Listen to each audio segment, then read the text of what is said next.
이 아침에 주님께 주시는 말씀은 마태복음 22장 23절로 33절의 말씀입니다. 저와 여러분이 함께 교독하여 읽도록 하겠습니다. 부활이 없다 하는 사두개인들이 그날 예수께 와서 물어 이르되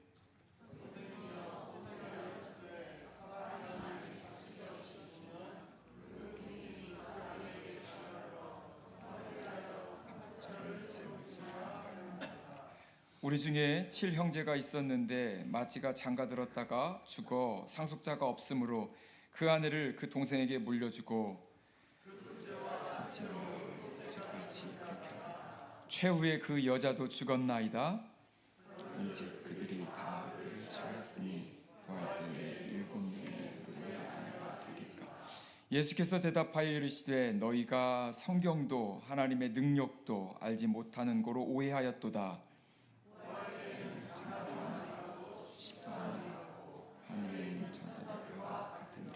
죽은 자의 부활을 논할진대 하나님이 너희에게 말씀하신 바 야곱의 하나님이라 하시는 것을 읽어보지 못하였느냐. 하나님은 죽은 자의 하나님이 아니요 살아있는 자의 하나님이시라. 함께 읽습니다. 우리가 듣고 그의 가르치심에 놀라더라. 아멘. 나의 하나님이란 제목으로 은혜의 말씀 선포해 주시겠습니다.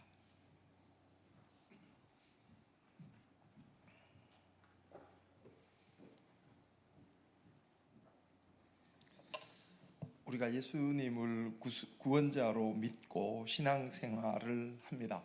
신앙이란 말 자체가 믿는 거죠. 하나님이 살아계십니다. 하나님이 이런 일을 하셨습니다를 믿고 그것에 확신을 가지고 나아가는 것. 그런데 우리가 그렇게 잘 믿고 확신을 가지고 나아가려고 함에도 불구하고 때로는 읽고 믿어지는 것들이 있습니다. 그런데 읽었는데 믿어지지 않는 것도 있습니다. 때로는 안 믿어지는 것은 그나마 나은 것 같은데 의심이 들기도 하고 질문이 들기도 하죠. 하나님 왜 이럴까요? 제 논리로는, 제 생각으로는 말이 안 되는 것 같은데 왜 이럴까요? 이렇게 질문이 들기도 합니다. 그렇다고 해서 질문이 생기고 의심이 생긴다고 해서 믿음이 없는 것은 아닙니다. 믿음이 없다면, 믿지 않는다면 그 구절이나 그 말씀에 대해서 전혀 관심이 없겠죠. 뭐 그런가 보다. 그런데 우리 마음에, 내 마음 속에 믿음이 있기 때문에 그것이 이해되지 않고 이해되지 않으니까 이해하려고 노력하는 거잖아요. 그러다 보니까 우리 속에 때로는 애매함도, 때로는 의심도, 때로는 질문도 생겨난다라는 겁니다. 그러니까 우리가 성경을 읽고 그냥 쉽게 믿어지네, 참 좋은 현상입니다. 그런데 그렇지 않을 수도 있다. 그러나 믿어지지 않는다고 해서 내 속에 믿음이 없는 것은 아니다. 그런데 여러분, 한번 읽고 믿어지면 참 좋겠는데 왜 안 믿어질까요? 여러분, 성경을 읽자마자 다 믿어지던가요? 아니잖아요. 잘 안 믿어져. 어떤 거는 이해되지 않아요. 이게 무슨 얘기지? 이렇게 믿어지지도 않고 질문도 하게 됩니다. 사실 오늘 우리가 읽은 이 본문이 좀 애매합니다. 그죠? 부활에 대한 얘기입니다. 여러분, 부활을 믿으십니까? 예. 본 적은 없지만 믿어요. 그죠? 내가 아직 경험하지 못했지만 믿는다. 오늘 이 말씀을 우리가 조금 더 구체적으로 더 정확하게 또 더 이렇게 깊게 이해하려면 이 말씀의 배경을, 그러니까 문맥 전체를 한번 살펴보아야 하는데요. 이 말씀을 보면 먼저 마태복음 전체는 유대인들을 위해서 쓰여졌습니다. 그러나 용어나 이런 것들이 구약을 알고 있는 사람들, 하나님의 말씀을 벌써 배운 사람들을 대상으로 하고 있다라는 거죠. 그리고 더 직접적인 문맥은 21장에 보면 예수님이 성전에 들어가서 성전에 이렇게 물건 파는 사람들을 이렇게 쫓아내는, 성전을 깨끗게 한 사건이 일어납니다. 그러자 거기에 있던 사람들이 뭐 종교 지도자들이 예수님에게 묻습니다. 당신이 무슨 권리로, 무슨 권위로 이런 일을 행하느냐? 이렇게 예수님에게 도전을 합니다. 그러면 예수님께서 그거에 대해서 대답하면서 한편으로는 또 그 비유를 쭉 얘기를 하십니다. 이렇게 얘기를 쭉 해 나가다가 22장에 오면 어떤 문제가 또 발생하냐면, 그 일이 끝나고 나서 22장에 오면 바리새인들이 예수님에게 와서 질문합니다. 우리가 세금을 내야 됩니다. 로마 황제에게 세금을 내는 게 정당합니까? 세금 내는 문제를 얘기합니다. 왜냐하면 그 당시 예수님 당시에 이스라엘은 로마의 속국이었습니다. 그런데 이 사람들은 하나님이 우리의 주인이고 하나님이 우리를 다스리는데, 우리가 로마 제국에 세금을 내면 우리가 그쪽에도 굴복하는 게 되는데 이게 어떻게 됩니까? 이렇게 예수님에게 도전해 오는 겁니다. 그 일이 끝나고 나면, 그 세금에 대한 얘기를 예수님이 설명하고 나면, 오늘 우리가 읽은 23절부터 읽었는데요, 22절을 보면 이렇게 쓰여져 있습니다. 바리새인들이 이 말씀을 듣고 놀랍게 여겨 예수를 떠나가니라. 이제 끝났어요. 바리새인들하고 세금 논쟁이 끝나고 나니까 오늘 23절에 이렇게 시작합니다. 부활이 없다 하는 사두개인들이 그날 예수께 와서 물으되, 바리새인들이 가고 나니까 사두개인 무리들이 와서 또 예수님에게 도전합니다. 예수님, 부활에 대해서 질문한다는 거죠. 이렇게 예수님을 궁지로 몬다 그럴까요? 예수님에게 도전하는 무리들이 계속 있는데, 문제는 여기서 또 하나 배경을 우리가 알아야 될 거는, 예수님 당시에 종교적인 무리들 그룹이 있었다라는 거죠. 우리가 아까 읽은 거 전에 21장에 보면 22장에 보면 바리새인이 나옵니다.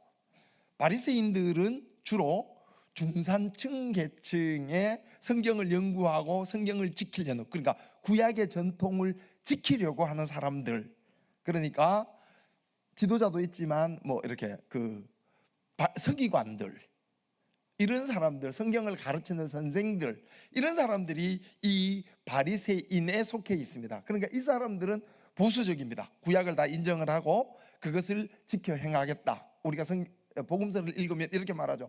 나는 일주일에 2번 금식합니다. 기도는 하루에 몇 번 합니다. 다른 사람들은 안 하는데 잘못됐다. 이렇게 어떻게 보면 좀 보수적인, 구약 그대로 살려고 하는, 그러나 좀 중산층의 사람들이었습니다. 그런데 오늘 우리가 읽은 이 본문에 나오는 사람들은 사두개인입니다. 그죠? 그러니까 바리새인들이 중산층이며 종교 지도자였다면, 사두개인은 약간 그 결을 또 달리 합니다. 이 사두개인이라고 말할 때, 사두라는 말을 학자들은 어떻게 이해하느냐 하면, 다윗 왕 당시에 다윗이 성전을 세우잖아요. 그리고 그 성전에서 성전의 일을 행하는 사람들, 그 중에 특별히 대제사장 이름이 누가 나오느냐면, 그 사두라는 말 중에 그 앞에 대제사장의 이름을 따서 사두라는 말이 나왔다라는 뜻을 가집니다. 그러니까 전통이 굉장히 오래됐고 대제사장이잖아요. 그러니까 굉장히 하이 클래스, 대제사장이나 이런 하이 클래스이고, 또는 아주 정치적으로 하이 클래스에 있는 사람들입니다. 그래서 이 사람들은 로마 헬라의 영향을 받아서 구약도 모세오경만 믿습니다. 나머지는 취급 안 합니다. 그리고 이 사람들은 아주 현실적이어서 오늘 본문 23절에 보면 뭐라 그러겠습니까? 부활이 없다 하는 사두개인들이죠. 그러니까 영적인 세상을 안 믿는다라는 거야. 영적인 뭐 천사나 부활 이런 건 안 믿습니다. 현실에 굉장히 포커스를 가지고 있고, 아주 지위가 높고 헬라의 영향을, 로마의 영향을 많이 받은 사람들이 사두개인, 그리고 또 한 부류는 우리가 말하는 그 에세네파라고 말하기도 하는데, 이 사람들은 말씀을 지키고 말씀대로 살기 위해서 세상을 등지고 사막으로 들어간 사람들입니다. 이 사람들이 사막에서 금욕 생활과 함께 말씀만, 그래서 그들이 그 사막에서 말씀을 읽고 말씀을 필사하고 이런 것들이 나중에 최근에 와서 발견되어지는 것이 우리가 흔히 말하는 그 사회 사본, 동굴에서 나오는 이런 사본들, 이런 사람들입니다. 그 성경에는 세례 요한이 아주 좋은 본보기로 얘기가 됩니다. 세례 요한의 아버지는 제사장이죠. 그러면 세례 요한은 뭐 해야 됩니까? 성전에서 제사장의 업무를 배워야 되는데, 이 사람이 어떻게 합니까?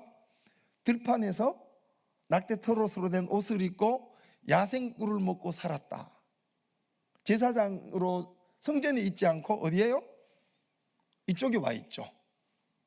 그래서 아마 세례 요한도 그런 에세네파, 광야에서 생활하는 그 사람들의 영향을 받은 것 같다. 이렇게 세 종교 부류가 그룹이 있는데, 그 중에 하나가 바로 이 사두개인들, 영적인 실체를 부인하는, 천사나 부활을 부인하는 사람들입니다. 그런데 아이러니하게도 이 부활이 없다 하는 사두개인들이 와서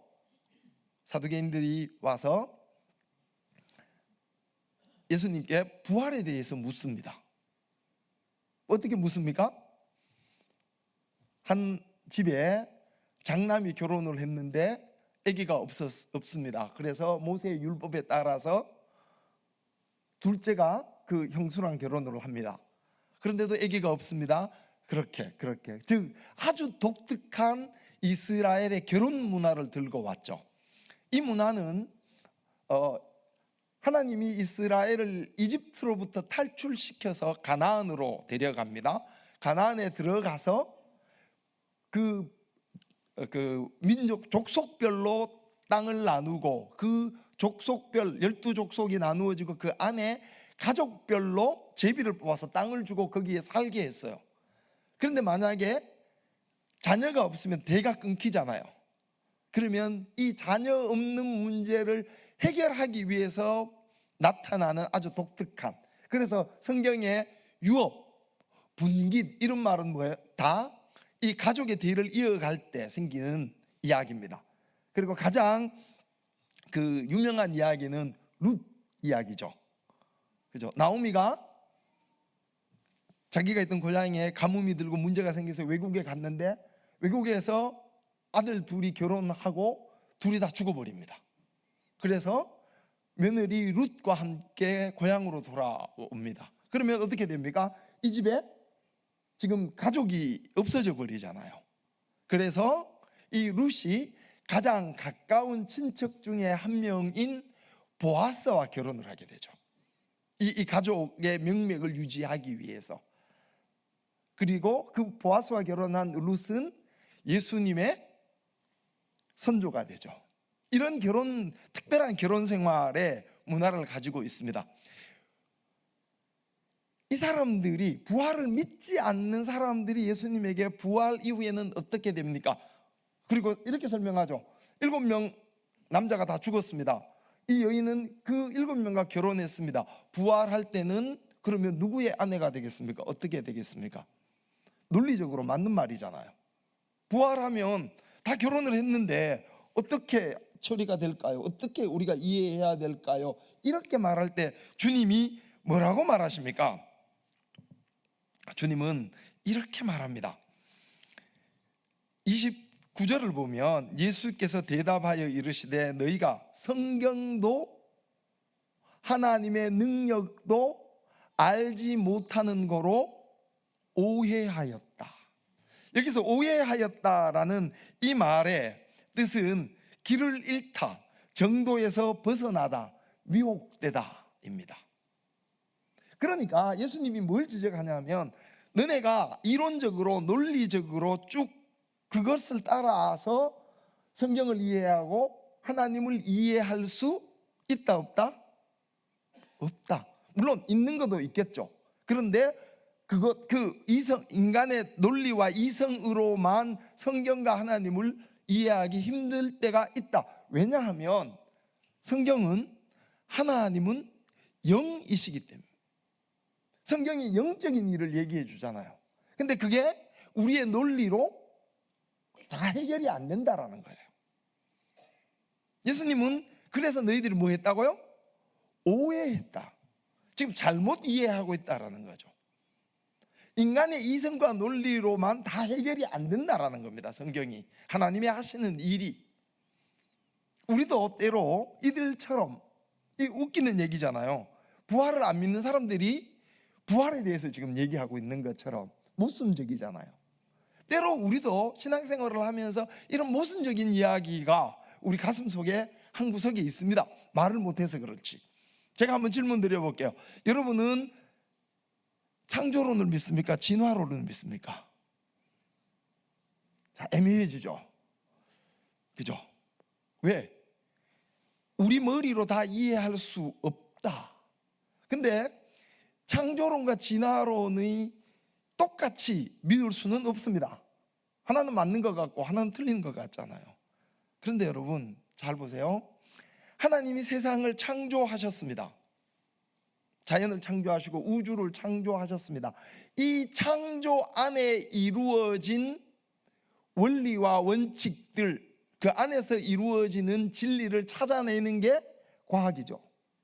그러면 과학은 하나님의 창조 질서 안에 있는 것을 찾아내잖아요. 근데 우리는 하나님과 과학을 동등한 위치에 놓고 있죠. 이게 맞는지 이게 틀리는지 이렇게 가잖아요. 우리의 논리가, 우리의 이성적인 사고가 쭉 진행되는 게 영적인 세상으로 넘어갈 때, 때로는 성경이 말하는 하나님의 일하심과 부딪힐 때 예수님이 뭐라 그럽니까?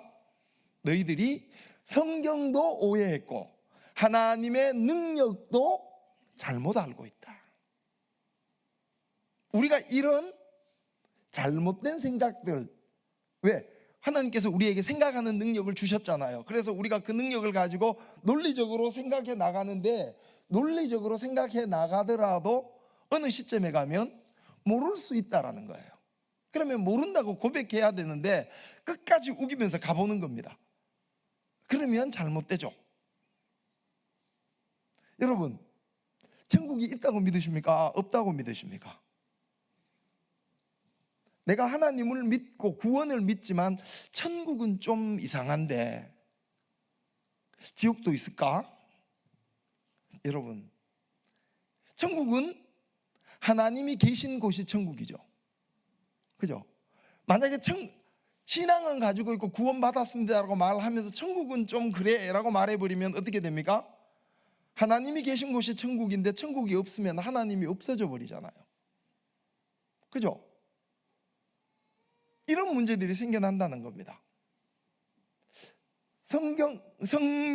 내가 구원은 받아서 예수님을 믿습니다. 그런데 나는 구원받아서 하나님의 사람입니다. 그런데 성령의 능력이 내게 있나? 성령이 내게 오셨나? 헷갈립니다. 왜? 논리적으로 잘 안 맞는 것 같거든요. 근데 정말 논리적으로 따져보면 예수 그리스도의 구원을 통해서 우리가 하나님의 자녀가 되었고 하나님과 함께하고 동행합니다. 그러면 당연히 우리에게 오신 성령 하나님이 함께 하셔야죠. 이렇게 때로는 우리가 잘 헷갈리는 상황들이 생겨난다라는 겁니다. 그랬을 때 오늘 예수님이 뭐라고 말합니까? 너의 논리로만 모든 것을 해결할 수 없다. 그 논리로 이성적인 걸로 열심히 했는데 성경도 오해했고 하나님의 능력도 오해했다. 다른 말로 하면 뭡니까? 부활을 믿지 않는 사람들이 부활을 얘기하는 탁상공론이라는 거죠. 지적 유희입니다. 만약에 내가 하나님을 완벽하게 이해한다면 내가 하나님 수준이 돼야 되거든요. 그래야 완벽히 이해되잖아요. 우리가 신앙을 가지고 하나님 앞에서 때로는 하나님, 나 이거 모르겠습니다 라는 고백이 있어야만 합니다. 있을 수밖에 없습니다. 왜?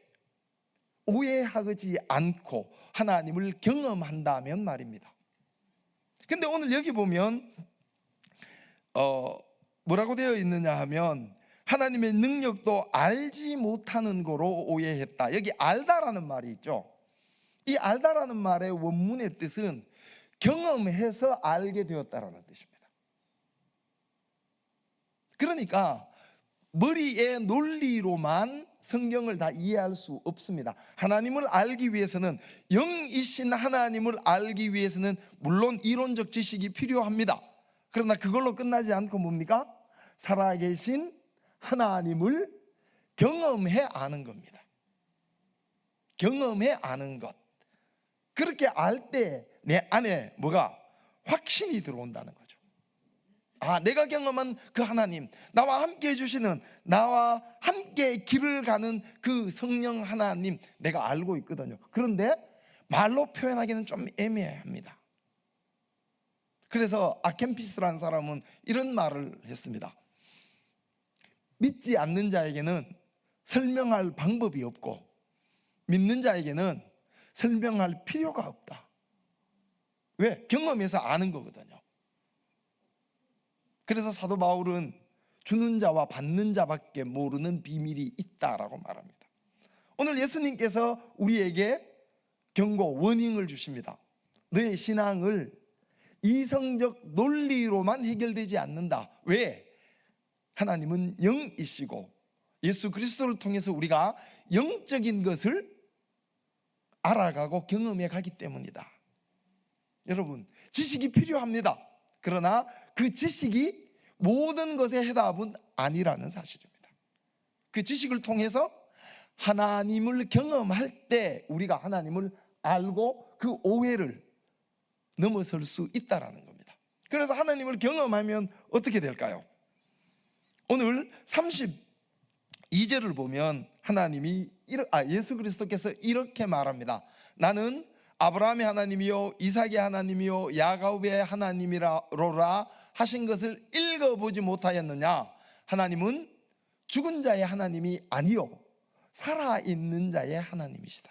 사실 오늘 지금 여기 32절에 나오는 아브라함의 하나님, 이삭의 하나님, 야곱의 하나님은 출애굽기 3장 6절에 가면 3장 6절에서 모세가 하나님을 떨기나무에서 만날 때 하나님이 자기를 나타내면서 하는 말입니다. 모세가 당신은 누구십니까? 라고 물었을 때 하나님이 나는 아브라함의 하나님, 이삭의 하나님, 야곱의 하나님이다. 그런데 그 밑에 뭡니까? 하나님은 죽은 자의 하나님이 아니고 산 자의 하나님입니다. 지금 예수님이 사두개인들과 함께 이렇게 논쟁하고 있을 때 그 당시에 아브라함은 살았을까요? 죽었을까요? 죽었잖아요. 아브라함도 죽었고 이삭도 죽었고 야곱도 죽은, 벌써 그 옛날에 역사책에 나오는 사람들이잖아요. 구약에 나오는 인물들이죠. 그런데 왜 예수님은 하나님은 죽은 자의 하나님이 아니고 살아계신 자, 살아있는 자의 하나님이다 라고 말씀했을까요? 우리가 앞에서 한 것처럼 본 것처럼 하나님은 경험되어질 때 우리가 알 수 있는 하나님입니다. 우리가 죽어서 경험할 수 있을까요? 내가 말씀을 읽고 말씀을 묵상하고 그것을 실천할 때 하나님이 살아계심이 드러난다. 다른 말로 하면 야고보서 2장 17절은 뭐라고 말합니까? 행함이 없는 믿음은 죽은 믿음이다. 그러면 그 말을 듣고 그 구절을 듣고 우리가 그럼 살아있는 믿음은 뭘까요? 행함이 있는 믿음이잖아요. 행함이 있으려면 어떻게 돼야 됩니까? 내가 말씀을 믿고 그것에 순종할 때 행함이 생기거든요. 아, 내가 이게 이렇구나, 이렇게 하라고 하시는구나, 그러면 내가 그걸 믿고 따라한다. 그 말에 순종할 때 우리의 믿음이 삶 속에서 드러나는 증거가 되죠.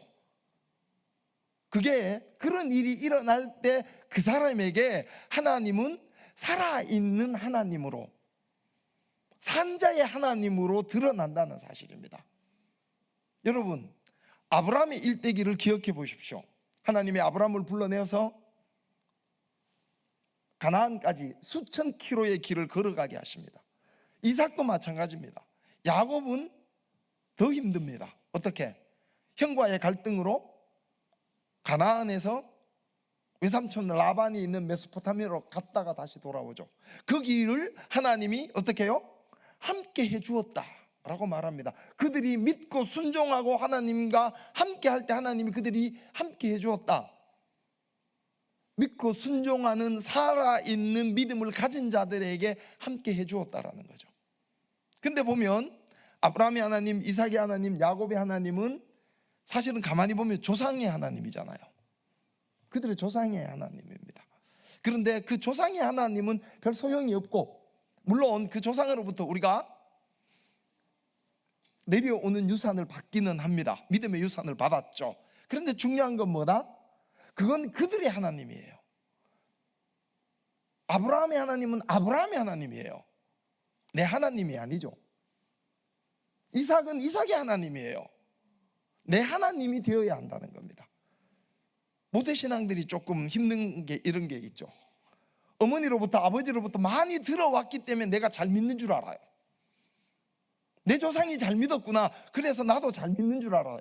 아니요, 조상의 하나님이 아닌 나의 하나님, 내가 경험하는 하나님, 나와 동행하는 하나님이 되어야 된다는 거죠. 그래서 예수님이 뭐라 그럽니까? 살아있는 자의 하나님이다.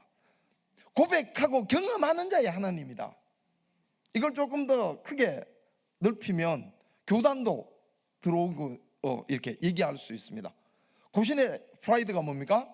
우리는 신사참배 안 했다. 더 크게 하면 우리는 개신교잖아요. 우리는 종교개혁의 전통을 가지고 있다. 종교개혁 내가 했습니까? 신사참배 내가 안 했습니까? 중요하지요. 그거는 그들의 하나님이었습니다. 그 이야기를 듣고 그것을 가지고 내가 지금 여기에서 이런 논리적인 탁상공론과 지적 유의를 넘어서서 믿음으로 순종함으로 살아있는 그 하나님을 내가 경험할 때 예수님께서 뭐라 그럽니까? 살아있는 자의 하나님이다. 이렇게 되면 이 하나님은 누구의 하나님입니까? 나의 하나님입니다. 어머니의 하나님도, 종교개혁자들의 하나님도 그거는 그들의 하나님이고, 오늘 말씀하신 예수님의 말씀처럼 살아계신 그 하나님이 예수 그리스도의 구원을 통해서 우리에게 와주신 성령 하나님이 내가 오늘 하루를 살아가면서 경험하는 이 일상 속에 경험되어지는 나의 하나님이 되어야 된다는 거죠. 내가 하나님을 고백할 때 그분이 나의 하나님이 되어집니다. 내가 모르는 것은 모른다고 말할 수 있는 용기가 필요하죠.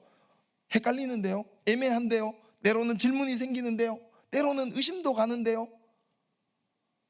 그렇다고 해서 하나님께서 너 믿음 없구나 이제 그만해라 아니잖아요.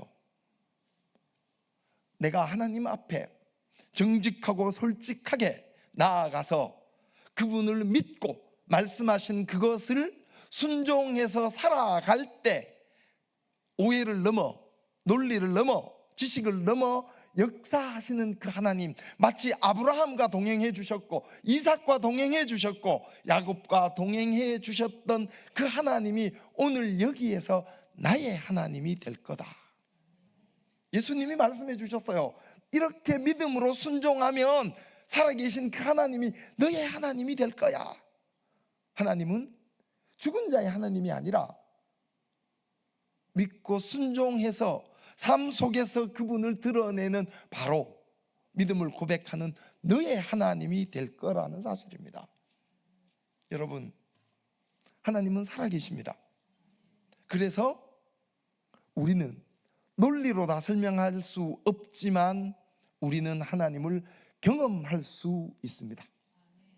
그런데 그것이 우리가 생각하는 논리를 넘어서 있어서 때로는 힘들고 어렵습니다. 그러나 오늘 주님께서 우리에게 말해 주신 것처럼, 야고보가 말하는 것처럼 믿고 순종함으로 살아있는 믿음, 행함이 있는 믿음으로 드러나는 그 살아있는 믿음을 가질 때 하나님은 나의 하나님,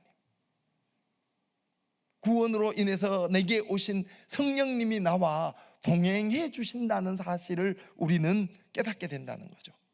이 놀라운 은혜, 전능하신 하나님, 성령 하나님이 나의 하나님이고 나와 함께 하신다는 이 은혜를 우리는 기억해야 합니다. 그리고 이 말씀에, 우리가 오늘 읽은 이 본문 말씀에 비추어서 질문해야 합니다. 나 자신에게 과연 나는 살아있는 믿음을 가지고 있는가? 그래서 내가 하나님과 동행하고 있는가? 그 하나님이 나의 하나님이신가? 부모의 하나님, 조상의 하나님, 종교 개혁자들의 하나님이 아니라 나의 하나님이신가? 라고 나에게 질문해 보아야 합니다.